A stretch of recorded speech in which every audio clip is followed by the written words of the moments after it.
I would like to start by introducing basically what ESD and assessment is all about.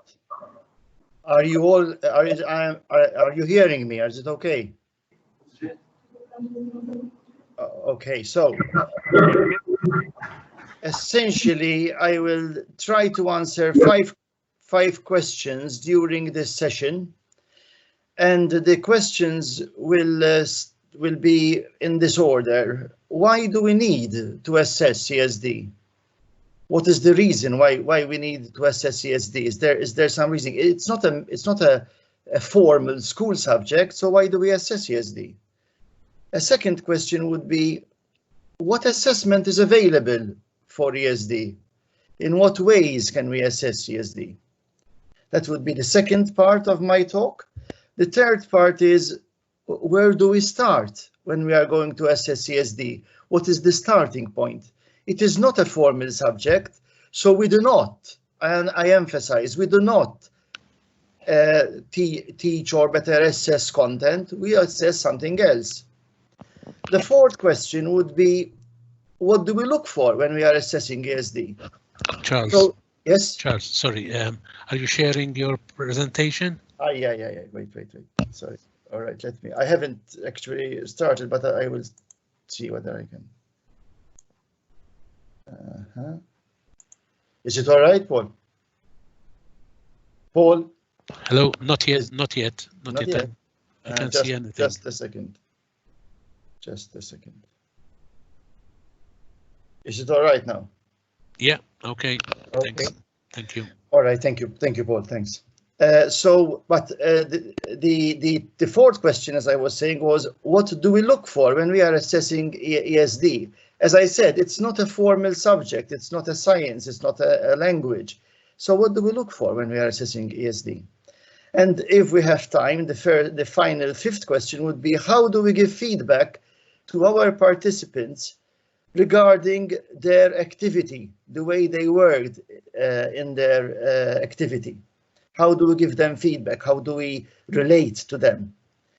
To start with, I'm going to refer to what Paul mentioned yesterday, the methods and techniques. And these methods and techniques normally relate to situations, or better methods, ways that we can try to promote and emphasize and teach about ESD.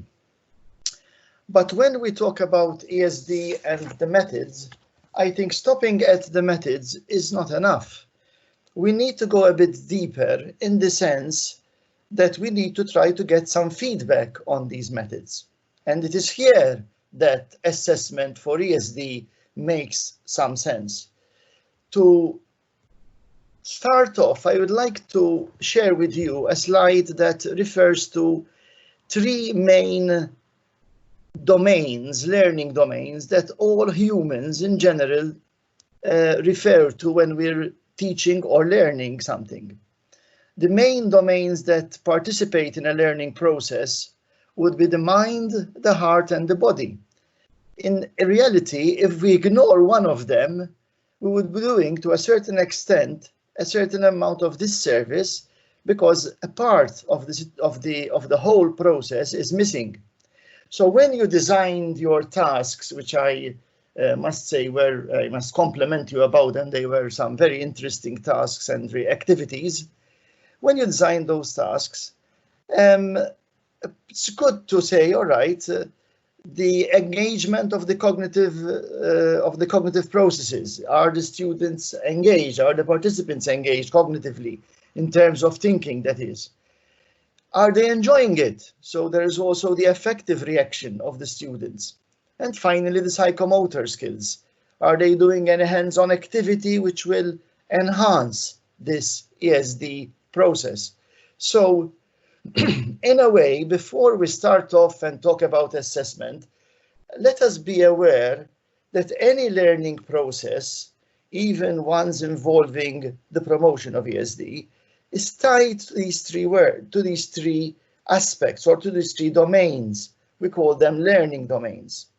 And these three domains have been referred to and studied by a number of educational people who work in education. The cognitive domain is given a pyramid of verbs that would describe how engaged a person is or a person is not. So, for example, if you take the cognitive, if a person just remembers things, that's a very low in the cognitive domain. But if a person understands, that's good. That's a good step forward. Applying what you understand is even better. Analyzing it is even better. Until finally, after evaluating, you synthesize knowledge. In other words, you, in a way, create knowledge out of what you know.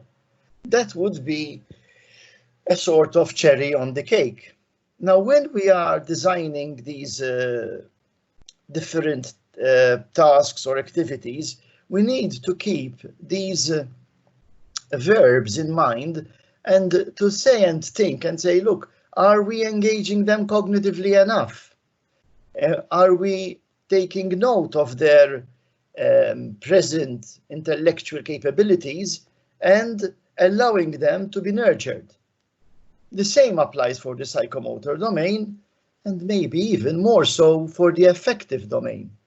Keep in mind that ESD ties significantly to the affective also, because if we manage to help our students to internalize certain ideas and values, then we would be going a long way into helping them not talk about certain ideas, but actually living the whole concept of ESD, living it, which is something all of us are after. If I were to ask you at this point to group up, please, in your country's group members. So every group, I think there are 10 groups, if I remember well. Let me check a bit. 10 groups, yes, in your country's group members, and do two things. The first thing is list 3 common objectives of your activities. So the activities you've presented yesterday and the day before, I think there were some common objectives that you would have consciously or unconsciously thought of. And I would like you to together come to an agreement on which were the 3 common objectives of your activities. I'm using 3 to have a number, a sort of a fixed number. The second task would be to categorize your objectives, these objectives of your activity, into learning domains. So does objective 1 fall under the cognitive domain? Does objective 1 fall under the psychomotor domain, or does it fall under the affective domain? So in a way, you will be finding the domain where the objective would fit mostly in this case. And I am asking you for this so that I wish to, throughout these 2 hours, to not only listen to what is being said, but to actually engage through the tasks you have presented, engage with a process where what you do is a focused piece of work. What you do is linked to learning and to also internalizing of values. So I'm going to give you, this is 9:13, I'm going to give you 10 minutes to work in your separate countries group to first list the 3 common objectives of your activities. So you say, this is my objective, this was a second objective, this was a third. By the way, it's good to prioritize them, to put the first, second, and the third, but it's not essential. The second task would be to say, where does this objective fall? Does it fall under a cognitive domain, the psychomotor, or the affective? Hopefully, by the end of this task, you would be in a position to say, okay, in a way, we've hit all domains, or look, this domain hasn't been tackled, it's left open. So I'll leave it up to you to do these two tasks, and then I'll continue at roughly 9:24. Roughly 9:24, I will continue the second part of my talk. One important thing, I am using these small tasks, I'll be having 3 small tasks, because in that way you will engage with what is being said, and it won't be just you know, an element of talk.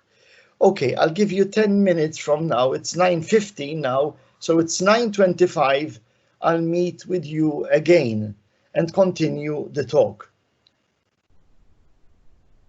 So now please group up into your countries groups and do these two tasks.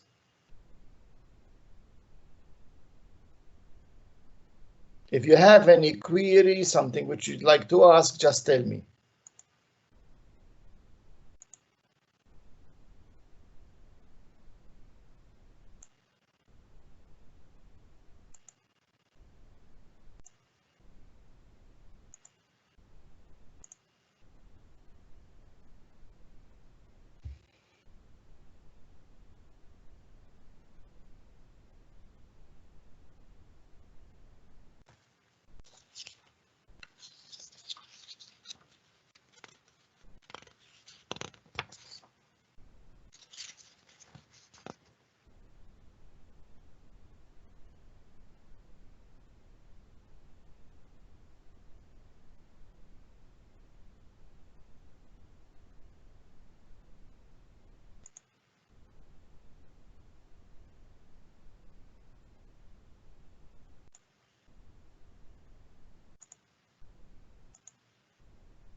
Okay, I can see that there is a question. What is a common objective? An objective would be the reason behind, in simple terms, the reason behind that particular activity. That particular activity normally promotes something. So you try to say, why did I do this activity? What am I trying to get from this activity? What I am trying to help my students realize or understand or grasp or internalize through this activity. So a common objective would be a sort of a pointer, like a compass pointing towards a particular direction, a direction that you are giving the activity. I mean, it could be partly because of enjoyment, but it could be other reasons which are maybe more underlying the appreciation of nature, for example, or similar ideas. I don't know whether I've answered your question, but I hope I did. If it didn't, please put it in the chat so I can follow you. Okay. Thank you also.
About 1 minute left. Please conclude your activity, unless you want more, in which case send the chat message, please.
Okay, I hope you have come to a conclusion on the 3 common objectives of your activity and on how you would categorize these activities.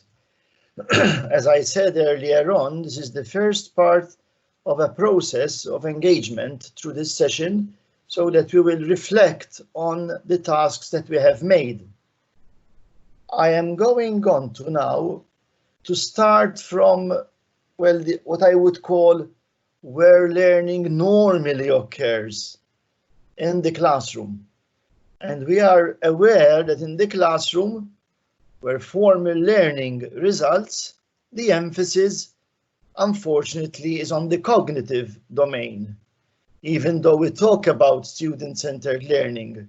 And this, regrettably, would only end up on us focusing on content knowledge, where there would be other aspects that we need to be conscious of, which are the students' conceptions and the students' prior knowledge. Those are essential both for the formal learning environment and also for the environment where we present our activities as ESD promoters. In other words, the focus on what the students' conceptions, experiences are essential when we are preparing these tasks that we are doing. Furthermore, their prior knowledge, which we probably in inverted commas assume is something essential. What the students know about a particular area, about a particular topic that we would like to discuss, is essentially a crucial part of the design of the task or activity that we are going to present. Besides this, we need to realize that we would be at a loss if we are in this situation. This cartoon says a lot. We can teach something to someone. It doesn't mean that that person has learned it. And maybe the answer to my initial question as to why do we need to assess ESD would be to get feedback. Now, in the case of ESD, it is not, as I said earlier on, not necessarily feedback about content. It is not normal, it is not all excluding other things. It includes other aspects of learning. So, excuse me. So when we talk about feedback for learning, we need to think about assessment. And assessment can be of 3 types. You can have assessment of learning, you can have assessment for learning, and you can have assessment as learning. And although there are 3 small words of, for, and as, they do present a lot of not only philosophical arguments, but also arguments as to which would be most suitable for particular cases. So let me start off briefly, very briefly, with the three of them and talk a bit about the three of them. Assessment of learning.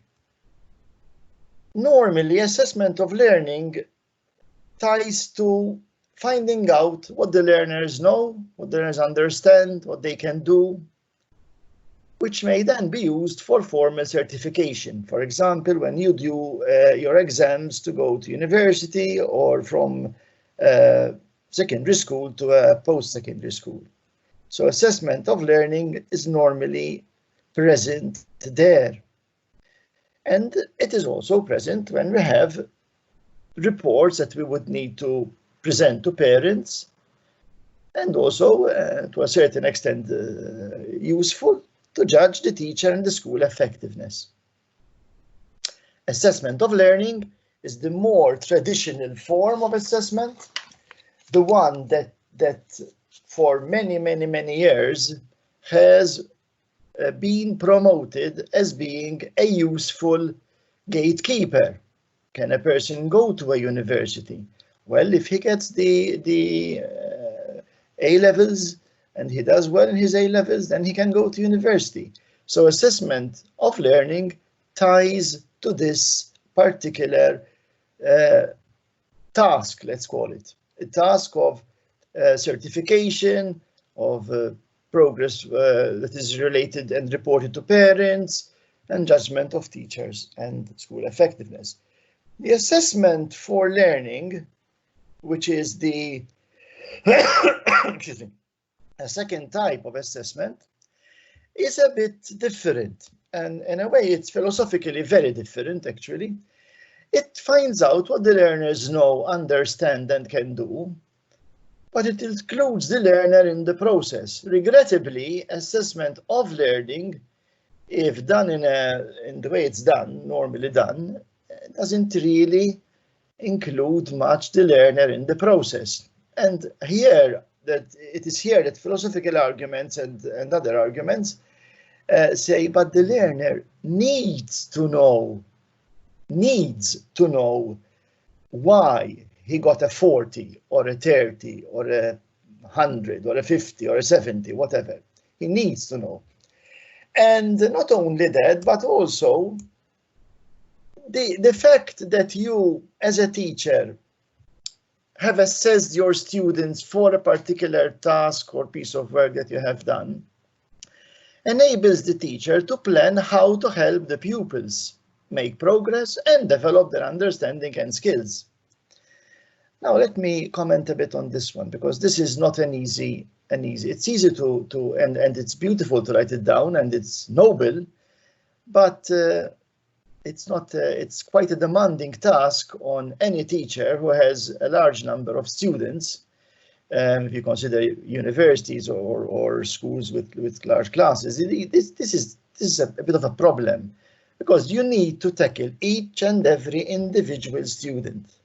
But having said that, the other option of using assessment of learning, in a way, puts everybody in one basket and ignores the individuality of the person and doesn't give enough voice to that. So by assessment for learning, we seem to be, adding or including in the picture a crucial protagonist, who is the learner, because without the learner, we are at a loss, literally at a loss. Without the learner, we're just focusing on a mechanized approach to gatekeeping. That's all, very mechanized. And by including the learner, the picture changes virtually completely, because in that way we can be aware whether the student is understanding, whether he can do a particular task, whether he knows certain ideas of a particular science or an art or a language. And in this way, assessment for learning has been gaining ground in terms of the theoretical basis of it. the practical basis, when we come to apply it to classes, it's a bit more heavy going and a bit more challenged by a variety of bodies or entities that are aware of what it entails. Having said that, it's a step forward because the learner is now in the picture. The third and the last type of assessment that we normally refer to is assessment as learning. Now here we have a situation where the teacher and the students can evaluate the student's understanding of content knowledge through whatever feedback is obtained. And if you do, let's say, an exam, and after the exam, the teacher, deals with the participant, or in this case, if it's not an exam, it's an activity. And in your activity, your ESD activity, you notice particular characteristics that might be either of a concern or might be encouraging. It helps that the student or the students and the teacher discuss these ideas. So the understanding of content knowledge, as in the formal environment of the school, can be tied to, for example, the process of internalizing more positive values related to the environment. And besides that, assessment as learning considers teachers and students that monitor the learning, ask questions, and then adapt a range of strategies. Now, from what I heard yesterday from Paul's presentation, there were a very vast range of strategies which could be used. And, one can pick and choose according to the outcome of this assessment, what would be the next activity most suitable for the students that one is taking care of, one is handling. In this case, assessment as learning has a strong hold on the whole situation. It is a very effective means of producing not only ranges of strategies that are effective in terms of helping students to learn, but as Paul mentioned yesterday, it caters for also the affective side of the person and the psychomotor side of the person. Keep in mind that all students appreciate sitting down and listening. I mean, you're aware of it because you are students yourself, you've passed through the experience. We don't all like to sit down. Some of us like to do things with their hands. Some of us would like to feel that they are appreciated while they're doing the work. So these are things that assessment as learning tends to, in a way, take care of. Out of the three assessments, we cannot say that one is better than the other, or I think they all have their advantages and their usefulness. So please, even though one might consider as one being more into what is needed than others, never, I wouldn't suggest at least, that you would say this is good, this is bad. Because in reality, they serve men, in general, they serve us in their usefulness, which is specific to that particular type of assessment, whether it is of learning, whether it is for learning, whether it is as learning. Now, to help you a bit out on this, I am proposing two books written by a group of people, Paul Black, Christine Harrison, Claire Lee, Bethel Marshall, and Dylan William.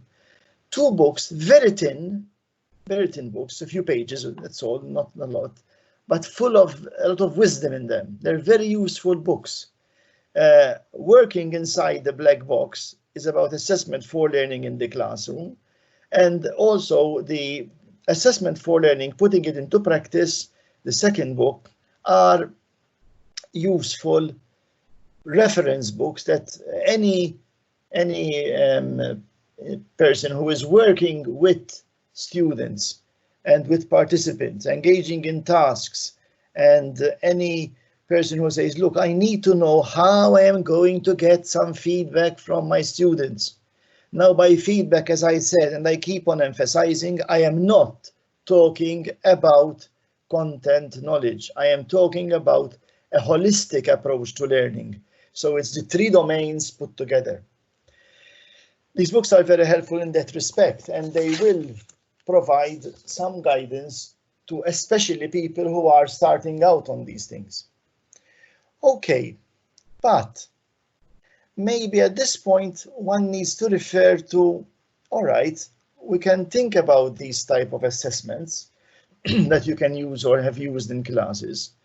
And I would like you to ask yourselves, when did or do you use these assessments for learning in your classroom? Now, when I say in your classroom, if it is related to an activity of ESD, it doesn't necessarily have to be the classroom.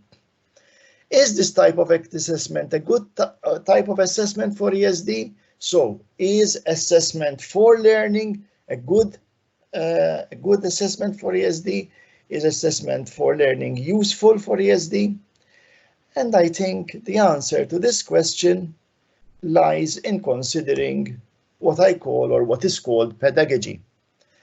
By pedagogy, there's a meaning for pedagogy. There are a number of ways we can describe pedagogy, but I prefer and like to use a lot this type of explanation of what pedagogy is. Yes, pedagogy is commonly referred to as the art and science of teaching. So it's not an art and it is not a science. It is the art and science of teaching. If it is taken as an academic discipline, so in here we're talking about formality, it is the study of how knowledge and skills are exchanged in educational contexts. It also considers the interaction that takes place during learning. Let me widen a bit these last two sentences, widen the meaning of these last two sentences. If it is taken as an academic discipline, it is the study of how knowledge and skills are exchanged. I wouldn't say just that for ESD. I would go beyond that for ESD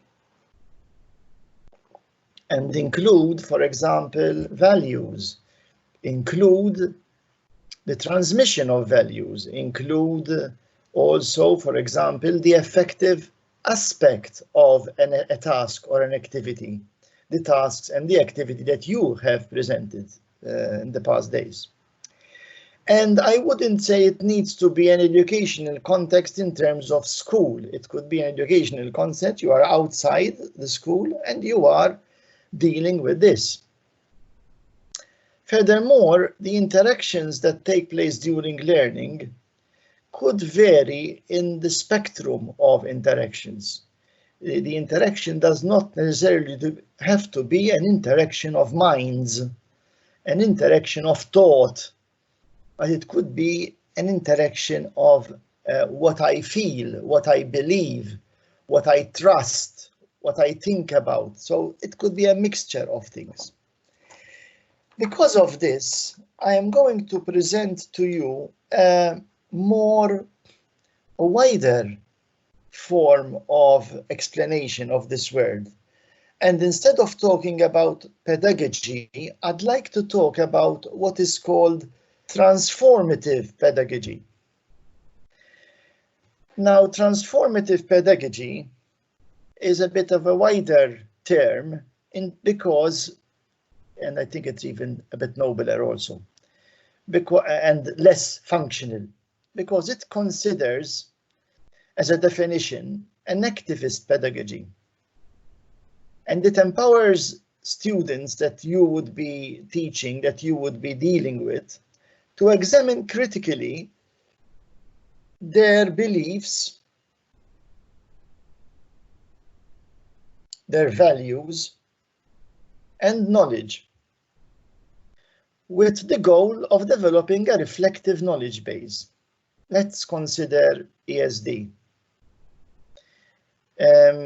When I say critically examining their beliefs, values, and knowledge, this would allow that when a person is about to take a decision on a particular at a particular stage of his life or her life, the decision is not taken on the basis of functionality. Okay, I need this, so I'll buy this or I'll do this. But in terms of a wider knowledge base, which has reflected upon a certain, what I call the relational aspect of the human being, and an appreciation of multiple perspectives that can be tied to any decision that we take in our everyday life. So let me give a simple example. If I want to buy a means of going from one place to another, a car, a bicycle, whatever, and I want to think about which is the most effective and the best, I could go for a comfortable choice. I could go for a less comfortable choice, but a wider choice, which indicates that I am critically affirming my beliefs and values. Furthermore, I can also, in my decision, include a sense of critical consciousness and agency. With the world as it is today, what would be the best decision? So the decision isn't with my world as I see it today, but with the world as it is today. And if I want to delve a bit deeper on this, I would like to consider a person who has contributed so much to this type of transformative pedagogy.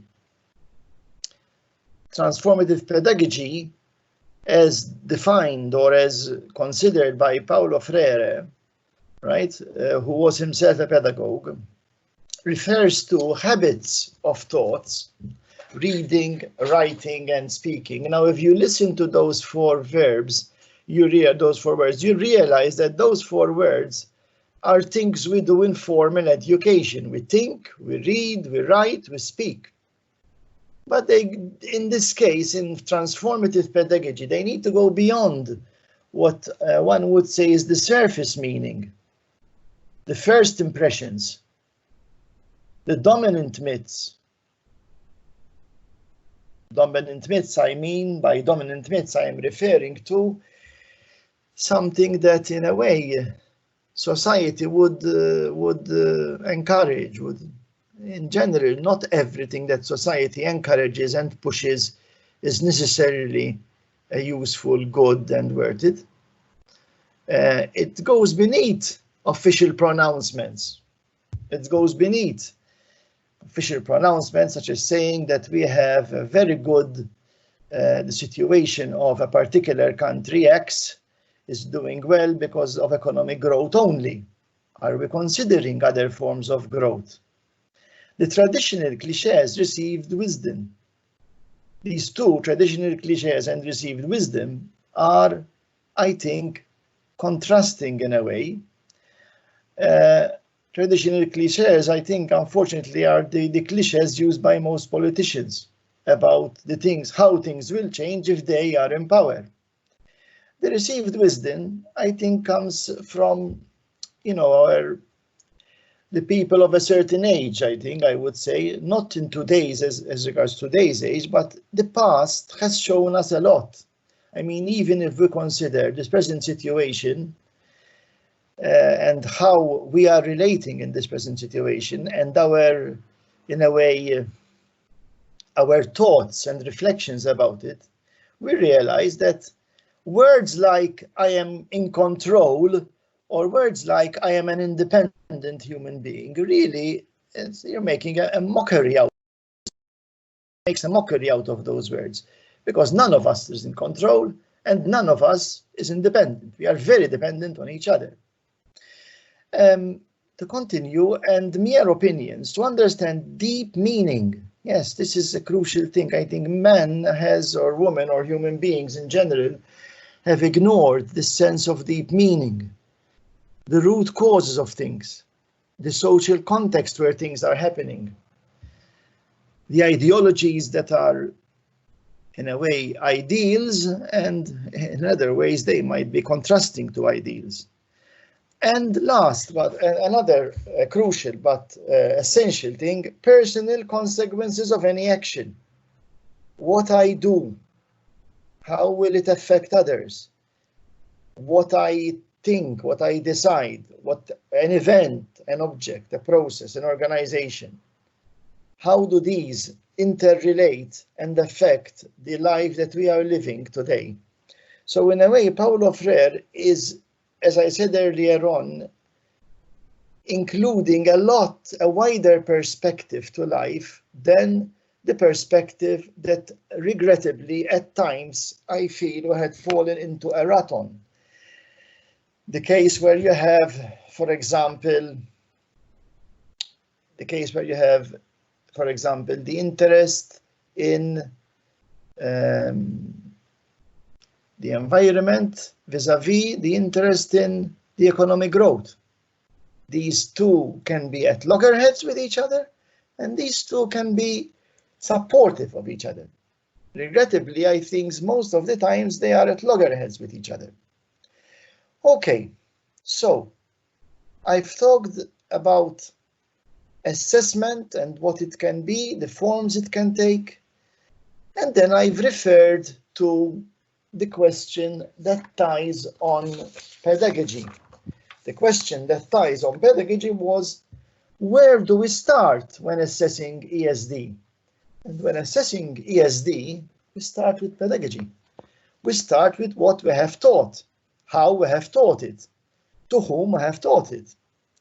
And any ESD activity normally involves a number of, let's say, tasks: communication, creative thinking, inquiry, evaluation, information processing, critical thinking, problem solving, reasoning, and others. I think I've not included the whole list because this slide is what it is.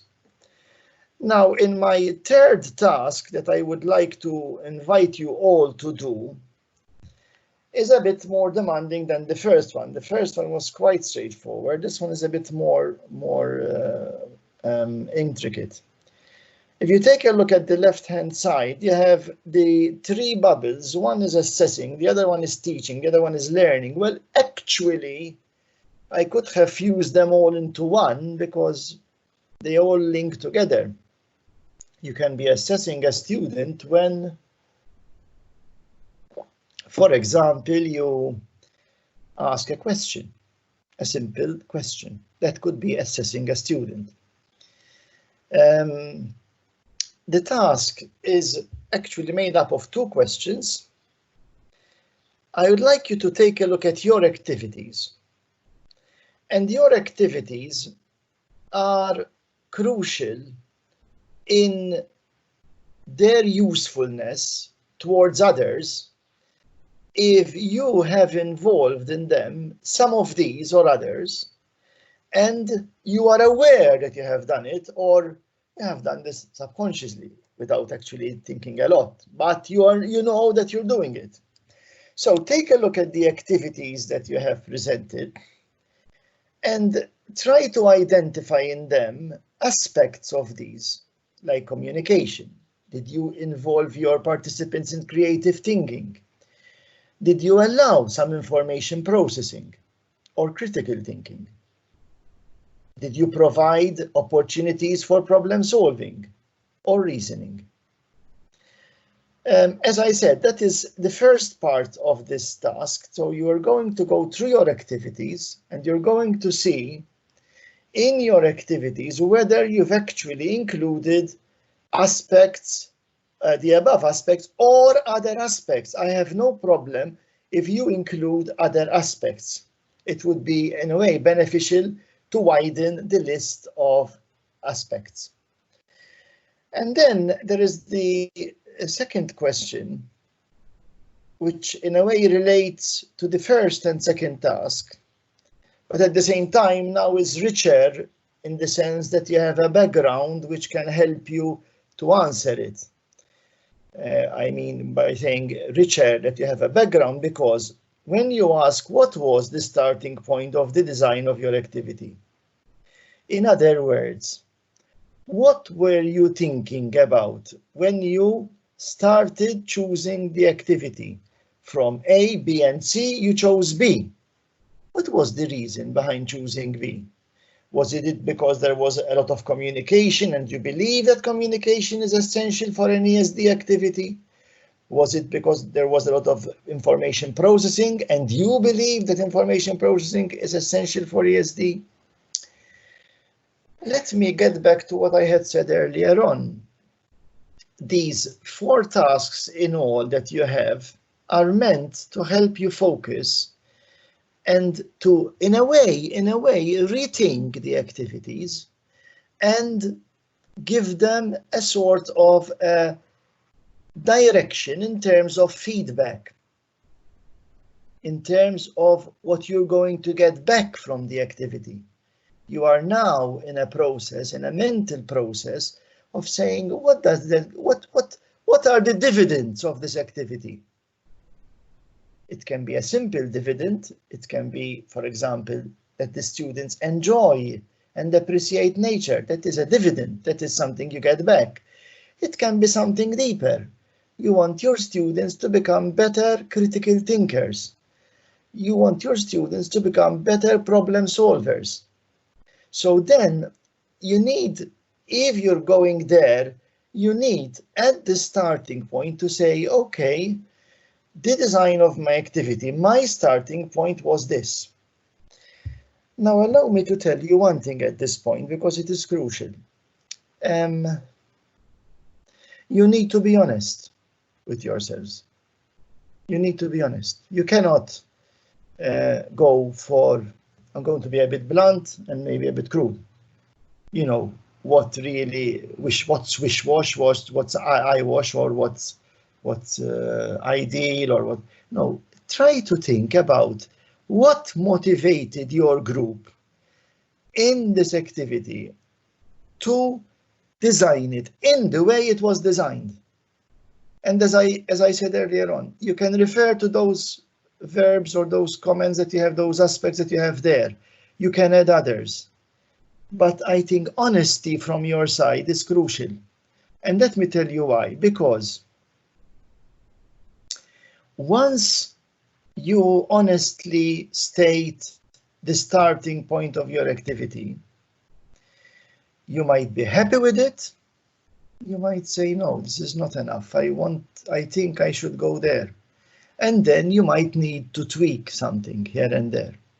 So the process, as I said, of this session is to help you focus on this.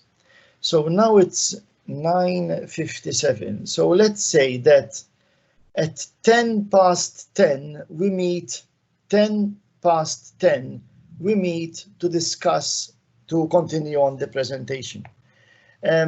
I am not in a way getting feedback about these, because I feel that what I am telling you today and what I am sharing with you is useful for you in individual groups. And it will help you, like when you have, a ship with a compass, to say, okay, we're going north-northeast, we need to go north. We're going south, we need to go southeast. You would be able to, through honest discernment of what you're doing, you will be able to focus your activity more on what you actually want to get out of it. As I said earlier on, the feedback. Okay, we'll meet at 10:10 and I'll continue for the third part of this conversation, of this talk. Okay. If you have anything you would like to ask, please send it on the chat. I will be following it. Okay. Thank you very much.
Right, about 3 minutes left. About 3 minutes left.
Okay, we shall continue on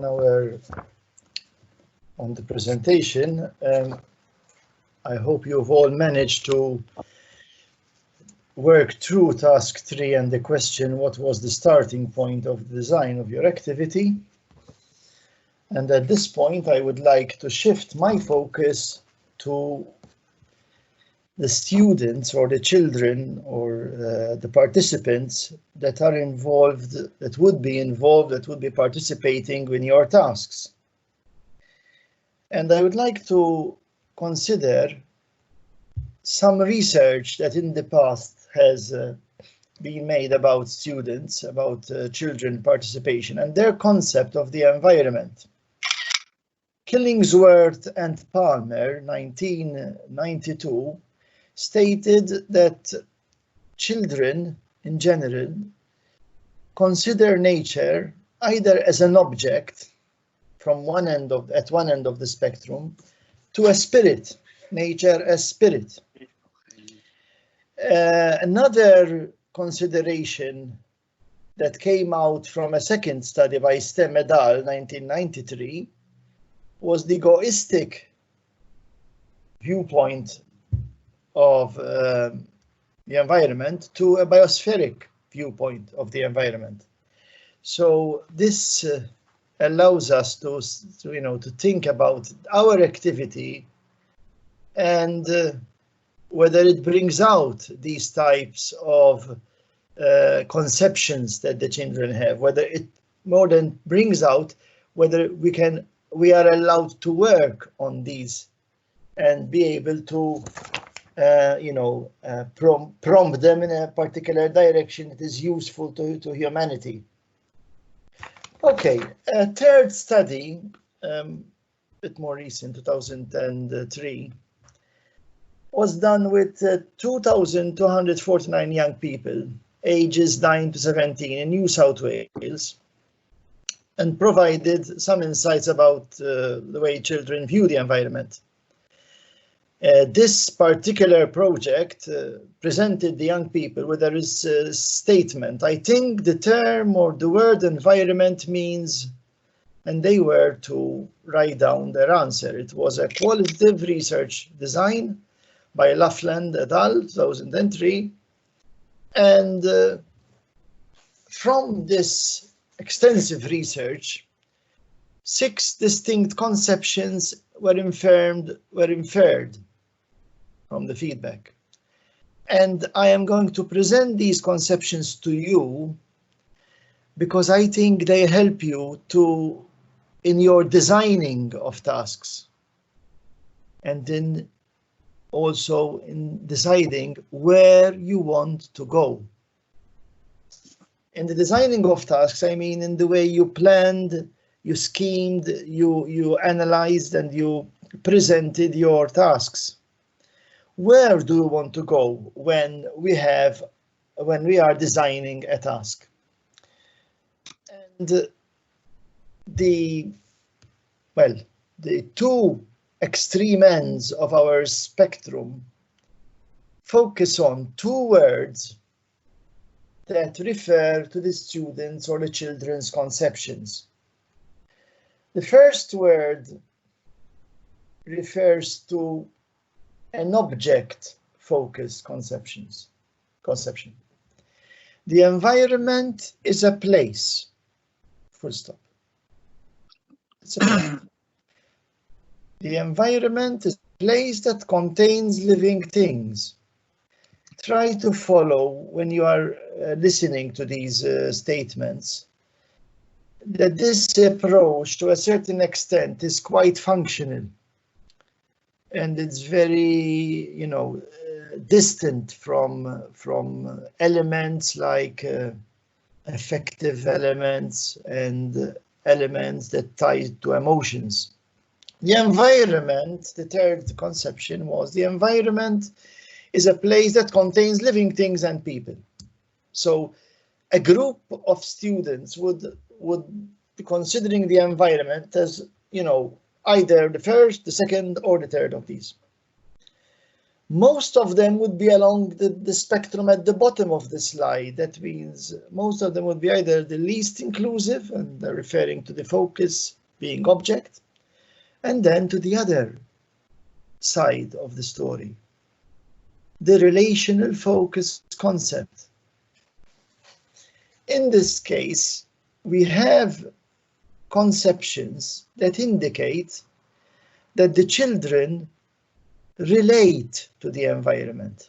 The environment does something for people. The environment, now if you were to ponder on the first one, does something for people. Well, we can say the environment does, if you see a beautiful scene, your heart is filled with joy. At the same time, if you see a place which is, which is full of buildings, you might feel other things. The second case that we have, the second statement, people are part of the environment, and here the picture starts to grow.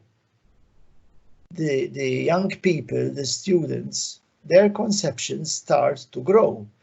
People are part of the environment and are responsible for it. I think this is a clear indicator of where we need to go eventually, where we need to go, actually where we should be going presently, but regrettably things have not taken that turn. The third and the last statement is probably the climax of it all. People and the environment are in a mutually sustaining relationship. I tend to believe that if we would be there today, most of the present ills that we have would not be there.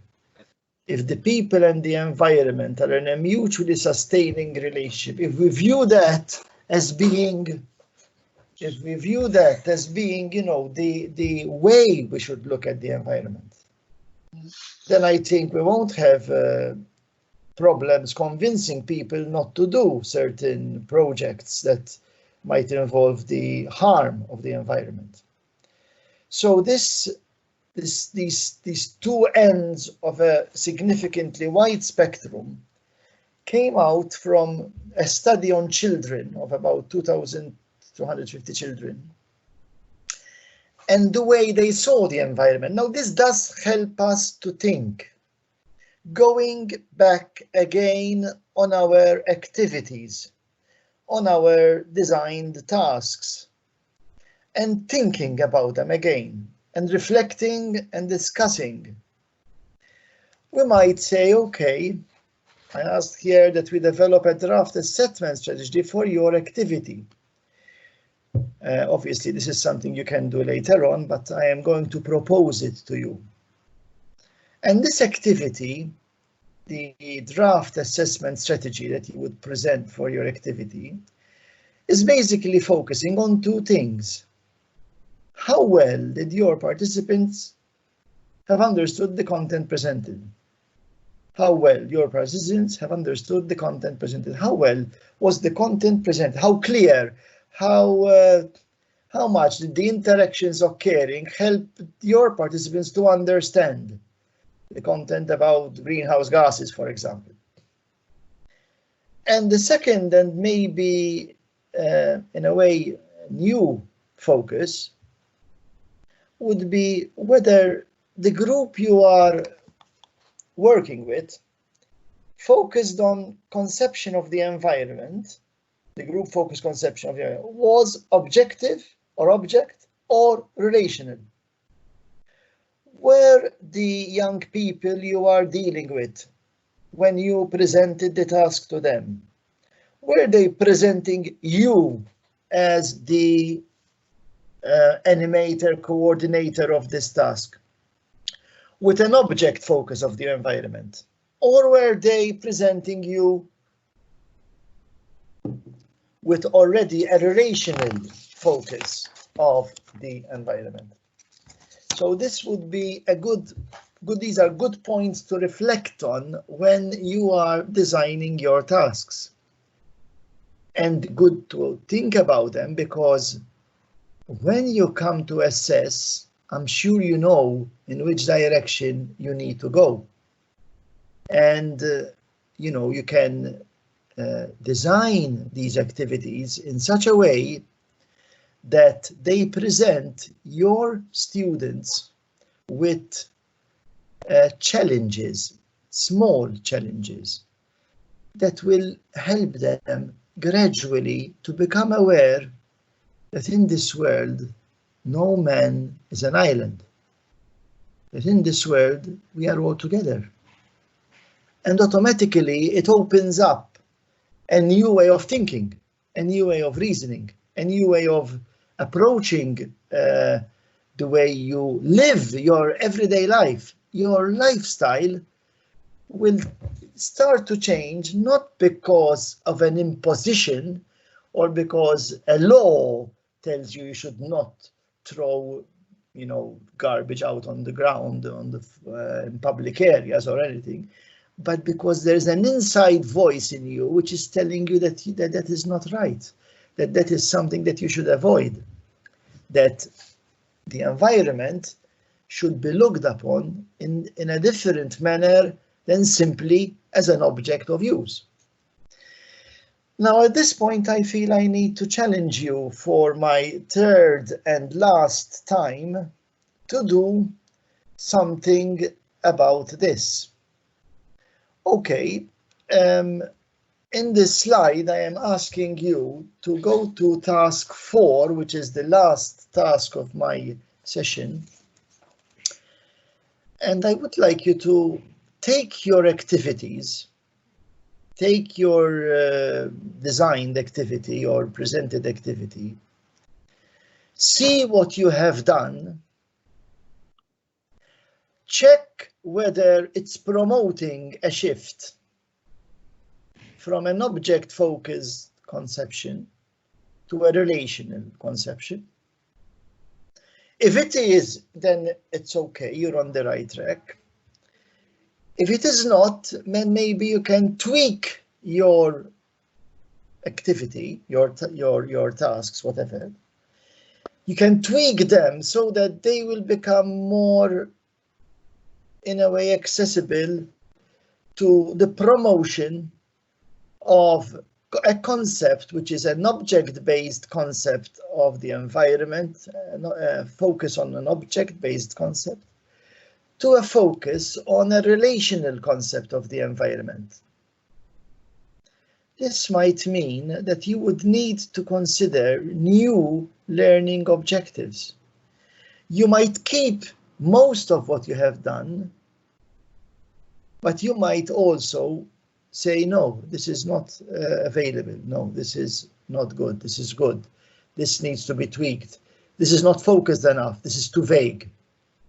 So this task probably is the most challenging out of the 4 tasks, because in this task, probably even you might be in a position to say, honestly say, I didn't think of this. Or you might say, oh yes, this is something I've thought about. It's in my task and the objectives I've planned.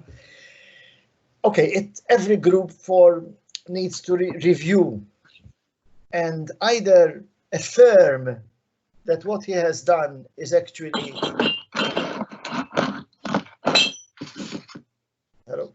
actually in tune with what you are, what has been proposed here, or that it needs to be amended. So it is 10:25. I will give you till 10:35, that is 10 minutes, to review all the tasks you have made and to make some tweaks. Now, let me clarify some points here. By tweaking what you do, keep in mind that you have put in a lot of energy and a lot of work in what you have done. And you really took it seriously and in a way that is admirable. But allow a bit of space to yourself and honestly check with yourself and with your group mates, the peers of your group, to check whether you did consciously or unconsciously move from an object to a relational focus. Okay, I'll give you till 10:35 when I will meet for the last part of my talk. Okay, thank you. Ja. Ik vind eigenlijk dat ze dat niet moeten doen. Nee. Want ze heeft nu heel lang ook afstand en Mirjam ook. Zo moet ze gewoon volhouden. Ja. Tim, I think the speaker is on. Okay. Thank you, Paul.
Jiena to be honest inħoss li l-attività kollha tagħna qiegħda based li aħna parti mill-ambjent.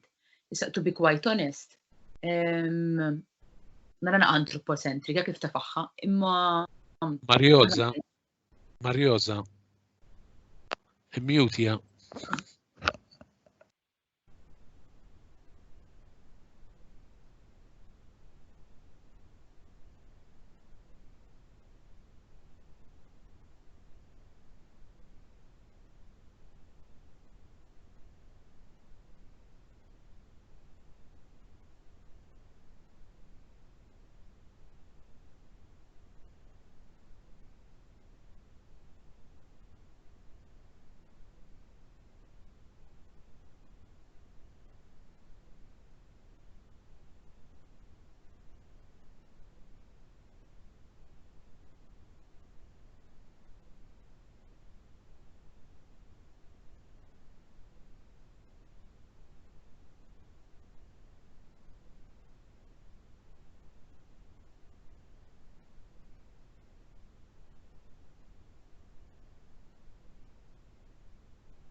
Charles.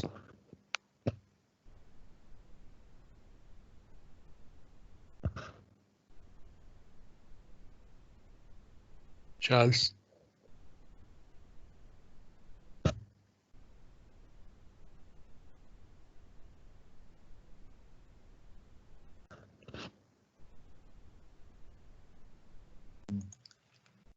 Excuse me, I think I was on mute, I'm sorry. So let me repeat briefly what I was saying. First of all, I hope you managed to finish the discussion on the relational versus the object aspect of the work. And, well, I can go a bit back. Okay. My last part of the presentation refers to giving feedback to participants. Now, by giving feedback to participants, I definitely am not considering this, because this does not allow the presentation of proper feedback. If I want to give feedback to my participants, to my students, it's not simply stating whether it's good or bad. That is not giving feedback. To give feedback, you need to see and to work and to provide information about how they can improve. Now, it can be in the formal setting of the classroom, their work, or it can be a change of attitude, which is most of the time the case in ESD, a change of attitude, a change of approach. I've presented here two questions that I would ask myself when I am presenting my feedback to the students after they would have given me feedback through the tasks they produced. I would definitely ask myself if I feel that, you know, the work is not really, or the feedback they gave me was not really proper feedback. I would ask myself whether I was clear in the way I explained things, whether I was unambiguous. So clarity and ambiguity can play against us in the way we give our instructions, and hence the feedback that we are given. And the second point that I would like you to reflect upon in the task that you have designed, do I explain clearly the criteria that can help them to present a good piece of work? So I can give you a task, but do not mention any criteria about how the task should be presented, for example, about the length of the task, about the approach I need to take to the task. So explaining these clearly would in fact be useful for the participants to do things in an appropriate manner. Okay. At the same time, please note, we are dealing with human beings. If we are dealing with human beings, we all have feelings, we are all fragile to a certain extent. So we need to be a bit careful at the way we present our feedback. We're aware of the influence that assessment has on motivation. Now, in this case, although we are talking about assessment, it can be morphed into a wider meaning of this word and might involve not only motivation, but also the self-esteem of the participants. We all know, as is written there, that what it feels like getting feedback that begins with something that is positive. So that when giving feedback, I think we need to ask ourselves these three questions. How much do I focus on the work of the students more than on the person? When I am telling you, look, Amy, this work involves or should be more focused on, or I am not talking about Amy, but about the work that Amy is doing. And they are two distinctly different things. And it's safe to say that if the approach is on the work more than on the person would be more ready to accept the comments that you give. So I think when giving feedback to our students about these activities that we have worked so hard on, we need to focus on the work more than on the person. The second point is we need to ask the students the reason behind his or her thinking, because many times the reasons can be a very good clue to address an issue that a person, a student, a participant might have. The reason behind your thinking and the freedom to express your thinking, which is so essential for anybody who is working in any aspect of teaching and learning, but especially in this case, we are aware that we can have situations where children can be the children of, for example, in the case of Malta, the children whose father is a hunter, and you want to present ideas that is, or better, that are related more to a healthier vision of the environment. So the reasons behind the person's thinking are an essential clue to us as promoters of ESD to work at it in a way that will encompass, include the student and not leave him sort of out of it. The third and the final way of giving feedback would be to state specific ways on how the work can be improved. Now, this is in a way a bit of a formal question. I mean, specific ways of how the work can be improved. Imagine a person whose view of the environment is very much object-oriented. So in a way, when you are talking about specific ways of how this can be improved, you are prompting the person to be less object-oriented and more viewing what, unfortunately, a phrase that has been thrown under a carpet, I think, the common good. We seem to be leaving this out, ignoring it, not giving it enough thought, but this word is this phrase more than word is such an important phrase. So if I am going to give you feedback because in your approach you were so clearly object-oriented, I need to talk about ways in terms of ways that that particular participant needs to work on to improve not only the work, but also the overall attitude, behavior, way of thinking, or the better encompassing word, the mindset of the person, which can therefore improve if these ways are followed.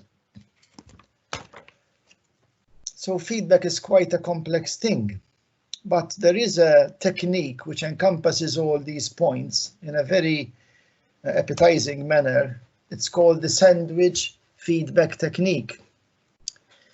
Now, the sandwich feedback technique is simply a way of remembering, what we have to do when giving feedback. And when giving feedback, we need to be very, very careful that we start off with something which is not negative. It might be simply the neatness of the work. Neatness of the work. It might be a phrase in the work, that in the task, in the activity, that struck you as the teacher, as the coordinator of the activity, and that you think should be a good springboard to giving your feedback. So the positive statement is the starting point. Then you will have, two bits which are a bit more demanding in terms of the receiving partner. The first one is, however, regrettably, unfortunately, you missed out on the following things. You failed to mention this. Your attitude, your approach was like this. And with this, the gripe, complaint, error, or offense. These two, as we know, are the difficult part excuse me, it's not easy to pass on negative feedback. Everybody knows this, and everybody who has experienced negative feedback is aware that it is painful at times. But I do believe, I really do believe, that if given in the appropriate manner, it won't be that bad. Or better, it would prove to be a learning experience.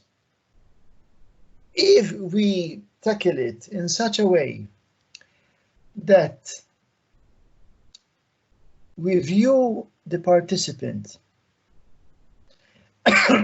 as a person in the process of growth, then I think the parts where there is regrettable, unfortunate, the error, the offense, whatever, can be presented in a manner that would be, if not embraced by the receiver, at least understood, and with eventual outcome would be a willingness to change things, to modify, to work on.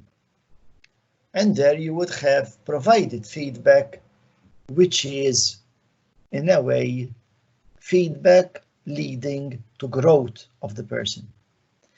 The last two steps, the resolution, good news, corrective steps, and the positive statement of encouragement, cheer, hope, and inspiration, are the parts that would provide the person with what I call, or what is called, as is written down in the last word, in the last part of the technique, hope. We must allow a good degree of space for hope. All is not lost just because you've made a mistake or some mistakes, or even if it is problematic and overall problematic. All is not lost. Growth is there. We need to encourage this. Keep in mind that education is not about getting it right. Education is about learning from mistakes. If people think that education is about getting it right, then I think that the person who is involved in this type of mindset would be, unfortunately, at a loss as to how to deal with situations where things seem to be so problematic. Because the bottom line of everything is, yes, even if things are not so right, even if there are problems, we can move ahead and help our young people to grow. I would like you to think about now your own way of giving feedback. So please, now at this point, in these last two slides which I have, I would like you to consider a set of statements, questions, which refer to you, not to some general human being out there, to you, as a person who is participating in this EduChange project. Some of you are teachers, some of you are aspiring to become teachers. So this is to you.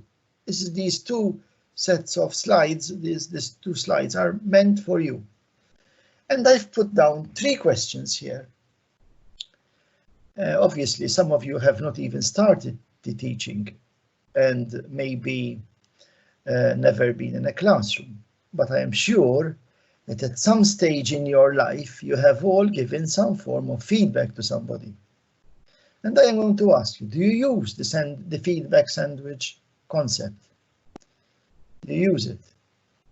And when you give feedback, do you give it in a generic manner or individually? So as a reply to these questions, and I'll refer to the first two because I'll leave the last one to deal with later on.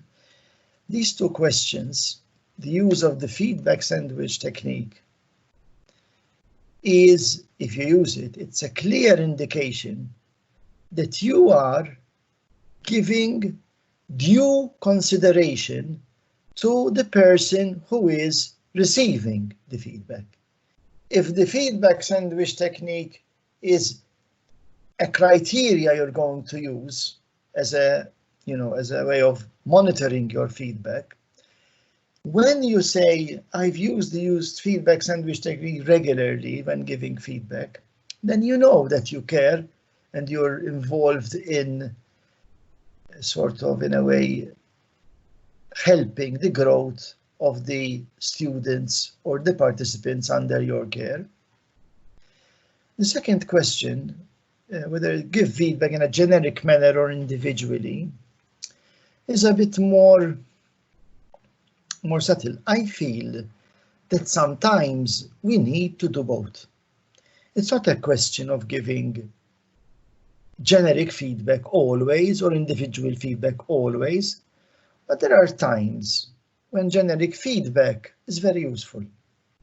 You talk to the whole group, you bring out points, you might even use it to address feedback that you want to give to a particular student, but prefer doing it with the whole group, because the whole group will learn from the experience. So a generic way of giving feedback has its usefulness. But there might be cases where you would say, no, I think Mary or Tony needs some of my attention. So you find a space, a particular slot, a few minutes, maybe longer, depending on the type of feedback you want to give. And you will give it to your students in an individual manner. This has obviously advantages because the students realize that you are, in a way, following him up or following her up. He might feel also privileged by what you're doing. But more than that, as we all know, the idea behind it is to support the growth of these individuals. So yes, generic is good way of giving feedback, individual feedback is good way of giving feedback. Depends but on the particular scenario you are in. There is never one excluding the other. It can be part and part. The third question that I've placed here is take into consideration the individual needs of the students.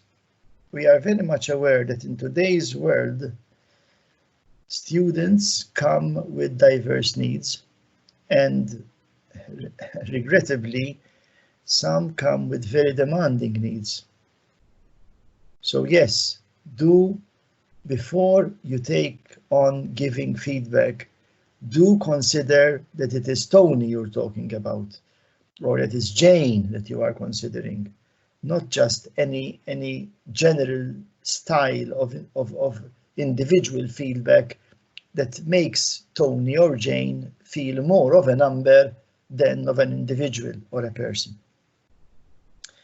Okay, in conclusion, I would like to conclude by pointing at 3 different considerations.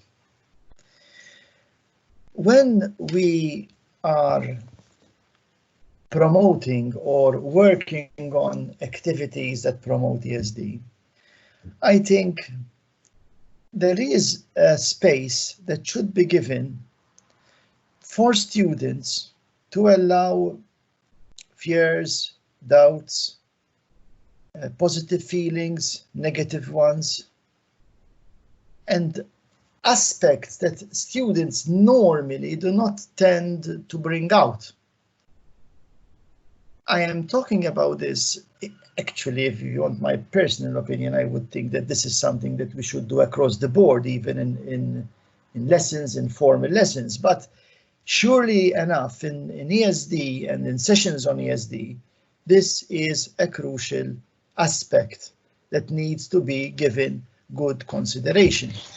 Because ESD and students who want to approach a relational approach to the environment need to be given the space and the time for these fears and doubts to come out and to be tackled either with you as their coordinator or their helper, support, whatever, accompanier, or with some other in the group where they can discuss these things. The last two are more and more about each and every individual. The second statement that I've included here is invite students to give you feedback. Now, I know that many teachers and many university lecturers and many do ask for feedback. I'm sure of that and I'm aware of that. At the same time, I ask, what are we doing with the feedback? Does it actually promote change in us now? Not in the sphere of the activity only, in us as individuals. Does it promote change in the sense that it make us aware that, okay, I've received this feedback. What am I doing with it? Is it changing my attitude, my relation to my students, the activities that I'm planning? Does it work that way? Or is it given, and unfortunately I have to be a bit crude here again, this is given just so that it's given. Feedback that is given. You listen to it, you know that it's there, full stop.